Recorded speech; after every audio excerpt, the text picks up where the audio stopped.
Hi friends, welcome to my YouTube channel. ಇವತ್ತಿನ recipe ಅಳಸಂದೆ ಕಾಳು ಸಾಂಬಾರು ಹೇಗೆ ಮಾಡೋದು ಅಂತ ತೋರಿಸ್ತಾ ಇದ್ದೀನಿ. ತುಂಬ ರುಚಿಯಾಗಿರುತ್ತೆ. ಇದನ್ನು ಬಿಸಿ ಬಿಸಿ ಮುದ್ದೆ ಹಾಗೆ ಅನ್ನ ಹಾಗೆ ಚಪಾತಿಗೂ ಕೂಡ ಒಳ್ಳೆ ಕಾಂಬಿನೇಷನ್ನು. ತುಂಬ ಚೆನ್ನಾಗಿರುತ್ತೆ. ನೀವು ಒಂದ್ಸಲಿ ಇದೇ ರೀತಿ ಟ್ರೈ ಮಾಡಿ, ತುಂಬ ಚೆನ್ನಾಗಿರುತ್ತೆ. ಹಾಗೆಯೇ ನೀವೇನಾದರೂ ಫಸ್ಟ್ ಟೈಮ್ ನನ್ನ ಚಾನಲ್ ನೋಡ್ತಾ ಇದ್ದರೆ ಪ್ಲೀಸ್ ಸಬ್ಸ್ಕ್ರೈಬ್ ಮಾಡ್ಕೊಳ್ಳಿ. ಹಾಗಾದರೆ ಅಳಸಂದೆ ಕಾಳು ಸಾಂಬಾರು ಹೇಗೆ ಮಾಡೋದು ಅಂತ ನೋಡೋಣ ಬನ್ನಿ. ಫಸ್ಟು ನಾವು ಮಸಾಲೆನ ರುಬ್ಕೋಬೇಕಾಗುತ್ತೆ. ಅದಕ್ಕೋಸ್ಕರ ಒಂದು ಮಿಕ್ಸಿ ಜಾರ್ ತೊಗೊಂಡು ಅದಕ್ಕೇ ಒಂದು ಮೀಡಿಯಮ್ ಸೈಜ್ ಈರುಳ್ಳಿನ ಕಟ್ ಮಾಡಿ ಹಾಕ್ಕೊಂಡಿದ್ದೀನಿ. ಹಾಗೆಯೇ ಒಂದು ಮೀಡಿಯಮ್ ಸೈಜ್ ಟೊಮೊಟೊನ ಹಾಕ್ಕೊಂಡಿದ್ದೀನಿ. ಜೊತೆಗೇ ಸ್ವಲ್ಪ ಕೊತ್ತಂಬರಿ ಸೊಪ್ಪನ್ನ ಹಾಕ್ಕೊತಾ ಇದ್ದೀನಿ. ಇದ್ರ ಜೊತೆಗೇ ಬೆಳ್ಳುಳ್ಳಿನ ಹಾಕ್ಕೊತಾ ಇದ್ದೀನಿ. ಒಂದು 6ರಿಂದ 7 ಆಗೋಷ್ಟು ಬೆಳ್ಳುಳ್ಳಿ, ಹಾಗೆ ಅರ್ಧ ಕಪ್ ಆಗೋಷ್ಟು ಕಾಯಿ ತುರಿನ ಹಾಕ್ಕೊತಾ ಇದ್ದೀನಿ. ನಾನಿಲ್ಲಿ ಹಸಿ ಕಾಯಿ ತುರಿನ ಹಾಕ್ಕೊಂಡಿದ್ದೀನಿ. ಹಾಗೆಯೇ ಅರ್ಧ ಸ್ಪೂನ್ ಆಗೋಷ್ಟು ಖಾರದ ಪುಡಿ, ಜೊತೆಗೇ ಅರ್ಧ ಸ್ಪೂನ್ ಆಗೋಷ್ಟು ಸಾಂಬಾರು ಪೌಡರ್ನ ಹಾಕ್ಕೊತಾ ಇದ್ದೀನಿ. ನಿಮ್ಮ ಹತ್ರ ಸಾಂಬಾರು ಪೌಡರ್ ಇಲ್ಲ ಅಂದರೆ ಸ್ವಲ್ಪ ಗರಂ ಮಸಾಲ ಹಾಗೆ ಧನಿಯಾ ಪೌಡರ್ ಕೂಡ ಯೂಸ್ ಮಾಡ್ಬೋದು. ಇವಾಗ ಮಿಕ್ಸಿ ಮಾಡ್ಕೊಂಬಂದಿದ್ದೀನಿ ನೋಡಿ, ಈ ಥರ ರುಣ್ಣಗೆ ರುಬ್ಕೋಬೇಕು. ಇವಾಗ ಸಾಂಬಾರು ಮಾಡ್ಕೊಳ್ಳೋಣ ಬನ್ನಿ. ಅದಕ್ಕೋಸ್ಕರ ಒಂದು ಕುಕ್ಕರ್ ಇಟ್ಕೊಂಡಿದ್ದೆ. ಕುಕ್ಕರ್ ಕಾದ್ಮೇಲೆ ಒಗ್ಗರಣೆಗೆ ಎಷ್ಟು ಬೇಕೋ ಅಷ್ಟು ಎಣ್ಣೆ ಹಾಕ್ಕೊಂಡಿದ್ದೀನಿ. ನಾನಿಲ್ಲಿ ಒಂದು 3ರಿಂದ 4 ಸ್ಪೂನ್ ಆಗೋಷ್ಟು ಎಣ್ಣೆ ಹಾಕ್ಕೊಂಡಿದ್ದೀನಿ. ಎಣ್ಣೆ ಕಾದ್ಮೇಲೆ ಸಾಸಿವೆ ಹಾಕ್ಕೊತಾ ಇದ್ದೀನಿ. 1/4 ಸ್ಪೂನ್ ಆಗೋಷ್ಟು ಸಾಸಿವೆ ಹಾಕ್ಕೊಂಡು ಹಾಗೆ ಸ್ವಲ್ಪ ಕರಿಬೇವನ್ನ ಹಾಕ್ಕೊಂಡಿದ್ದೀನಿ. ನಾನಿಲ್ಲಿ ಹಸಿ ಕರಿಬೇವನ್ನ ಹಾಕ್ಕೊಂಡಿದ್ದೀನಿ. ಹಾಗೆಯೇ ಅರ್ಧ ಮೀಡಿಯಮ್ ಸೈಜ್ ಆಗೋಷ್ಟು ಈರುಳ್ಳಿಲಿ ಅರ್ಧ ಈರುಳ್ಳಿನ ಸಣ್ಣದಾಗಿ ಕಟ್ ಮಾಡಿ ಇಟ್ಕೊಂಡಿದ್ದೆ. ಅದನ್ನು ಹಾಕ್ಕೊಂಡು ಇವಾಗ ಈರುಳ್ಳಿ ಚೆನ್ನಾಗಿ ಫ್ರೈ ಆಗೋವರೆಗೂ ಫ್ರೈ ಮಾಡ್ಕೊತಾ ಇದ್ದೀನಿ. ನೋಡಿ, ಈರುಳ್ಳಿ ಎಲ್ಲ ಚೆನ್ನಾಗಿ ಫ್ರೈ ಆಗಿದೆ, ಕಲರ್ ಕೂಡ ಚೇಂಜ್ ಆಗಿದೆ. ಇವಾಗ ರುಬ್ಕೊಂಡಿರೋಂಥ ಮಸಾಲಾನ ಹಾಕ್ಕೊತಾ ಇದ್ದೀನಿ.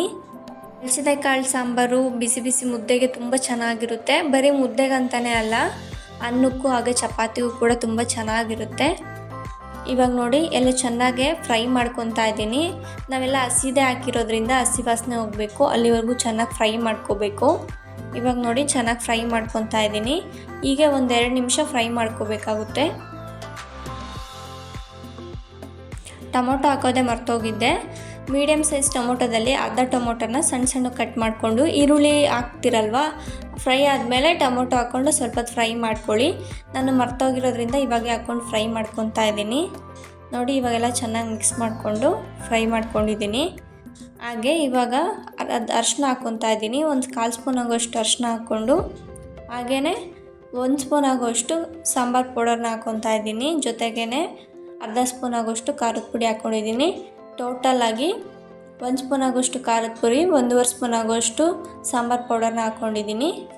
ಜೊತೆಗೆ ರುಚಿಗೆ ತಕ್ಕಷ್ಟು ಉಪ್ಪು ಹಾಕ್ಕೊಂಡು ಇವಾಗ ಚೆನ್ನಾಗಿ ಮಿಕ್ಸ್ ಮಾಡ್ಕೊತಾ ಇದ್ದೀನಿ. ನಿಮ್ಮ ಮನೇಲಿ ಸಾಂಬಾರು ಪೌಡರು ಇಲ್ಲ ಅಂದರೆ ಗರಂ ಮಸಾಲ ಹಾಗೆ ಸ್ವಲ್ಪ ಧನಿಯಾ ಪೌಡರ್ನ ಯೂಸ್ ಮಾಡ್ಕೋಬೋದು. ಇವಾಗ ಮಿಕ್ಸಿ ಜಾರ್ಗೆ ಸ್ವಲ್ಪ ನೀರು ಹಾಕ್ಕೊಂಡು ವಾಶ್ ಮಾಡ್ಕೊಂಡು ಇಲ್ಲಿ ಹಾಕ್ಕೊಂಡಿದ್ದೀನಿ. ಸ್ವಲ್ಪ ಗಟ್ಟಿಗಾಗಿತ್ತಲ್ಲ, ಖಾರದ ಪುಡಿ ಎಲ್ಲ ಹಾಕಿದ್ಮೇಲೆ ಸ್ವಲ್ಪ ಗಟ್ಟಿಗಾಗುತ್ತೆ. ಅದಕ್ಕೋಸ್ಕರ ಸ್ವಲ್ಪ ನೀರು ಹಾಕ್ಕೊಂಡು ಇದು ಒಂದು ಕುದಿ ಬರೋವರೆಗೂ ಕುದಿಸ್ಕೊತಾ ಇದ್ದೀನಿ.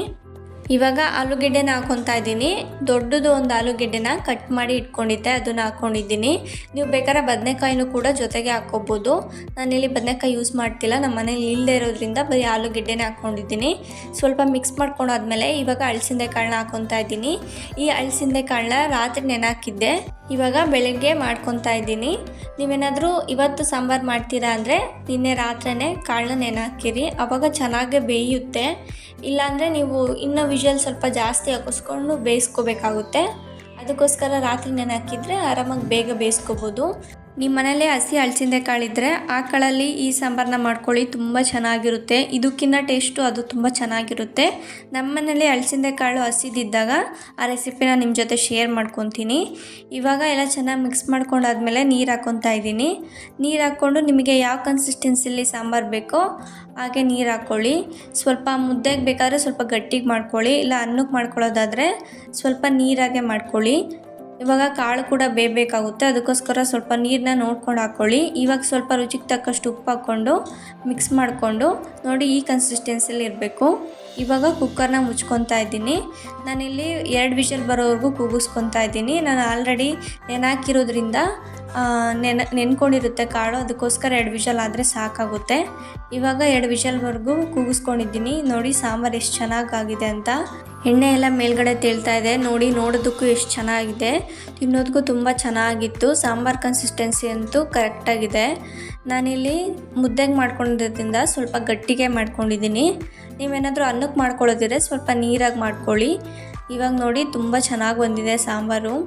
ನೀವು ಇದೇ ರೀತಿ ಇದೇ ಕನ್ಸಿಸ್ಟೆನ್ಸಿಲಿ ಹಾಗೆ ಇದೇ ಮೆಜರ್ಮೆಂಟಲ್ಲಿ ಟ್ರೈ ಮಾಡಿ. ತುಂಬ ಚೆನ್ನಾಗಿ ಉಪ್ಪು ಖಾರ ಎಲ್ಲ ಕರೆಕ್ಟಾಗಿ ತುಂಬ ಟೇಸ್ಟಿಯಾಗಿರುತ್ತೆ. ನೀವು ಚಪಾತಿಗೂ ಕೂಡ ಈ ರೆಸಿಪಿನ ತಿನ್ಬೋದು, ಯಾಕಂದರೆ ಗಟ್ಟಿಗಾಗಿರೋದ್ರಿಂದ ಕಾಳಿರೋದ್ರಿಂದ ಚಪಾತಿಗೂ ಕೂಡ ಒಳ್ಳೆ ಕಾಂಬಿನೇಷನ್ ಆಗಿ ತುಂಬ ಚೆನ್ನಾಗಿರುತ್ತೆ.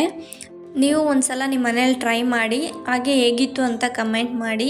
ಇದೇ ರೀತಿ ನನ್ನ ಚಾನಲ್ನ ಸಪೋರ್ಟ್ ಮಾಡಿ. ನೀವೇನಾದರೂ ಫಸ್ಟ್ ಟೈಮ್ ನನ್ನ ಚಾನಲ್ ನೋಡ್ತಾ ಇದ್ದರೆ ಪ್ಲೀಸ್ ಸಬ್ಸ್ಕ್ರೈಬ್ ಮಾಡ್ಕೊಳ್ಳಿ.